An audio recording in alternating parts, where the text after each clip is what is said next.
Puščava sredi opustošenega Afganistana. Oster severni veter biča pokrajino in pod to neizprosno zemljo se skriva zahrbtni ubijalec. Ti ljudje ga iščejo. Kopijski zda, ki je mina, jo počasi, previdno izkopljajo. Umaknemo se 500 metrov stran od stare ruske protitankovske mine.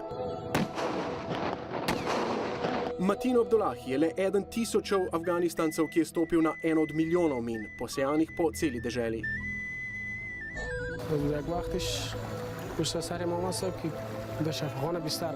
V Kabulu stoji center za odkrivanje min, ena redkih inštitucij, ki jo podpirajo tudi talibani.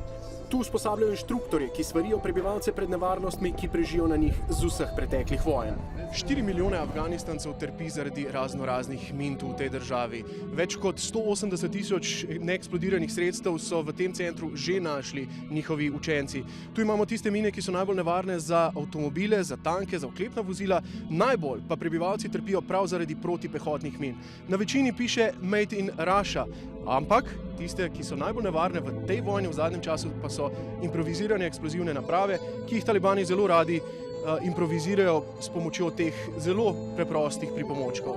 In 85% žrtev je prav civilnih. Tako v ta center prihajajo ljudje z vseh provinc. Boj proti minam Afganistance združuje. Na pasjem poligonu za učenje iskanja eksploziva je vsak dan na sporedu pomembna lekcija. Psi prihajajo z Nemčije in ukazi so nemški. 855 pasjih vohljačev vsak dan išče eksploziv po vseh provincah. V zadnjih 21 letih, odkar iščejo mine, so našli več kot 8 milijonov 500 tisoč neeksplodiranih sredstev. V zadnjih 10 letih pa niso izgubili niti enega psa. Brazgotine pa so v Afganistanu vidne na vsakem koraku. Mnogi preživeli so obsojeni na životarjenje, a zahodne nevladne organizacije ponujajo novo življenje. V delavnici na drugi strani prestolnice žrtve min, tudi tiste samo z eno roko, dobijo službo. Izdelujejo pripomočke za deminerje. Ivas Khan je bil deminer in mina ga je presenetila in mu vzela nogo.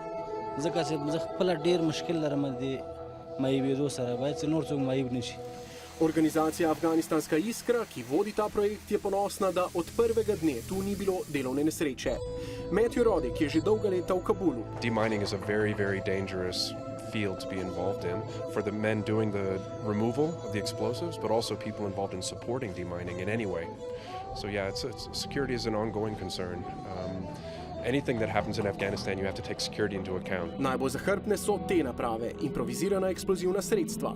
Na mino so leta 2005 zapeljali tudi slovenski vojaki. Žrtev na srečo takrat ni bilo. Ko bodo državo zapustili tudi naši fantje, bo načinov, na katere lahko pomagamo, ogromno. Every single dollar counts, every euro, every dollar, every pound, all of it. A ni vse v denarju. Ti ljudje so si z delom pri takšnih organizacijah vrnili edino možnost preživetja sebe in družine. S tem pa tudi afganistanski ponos.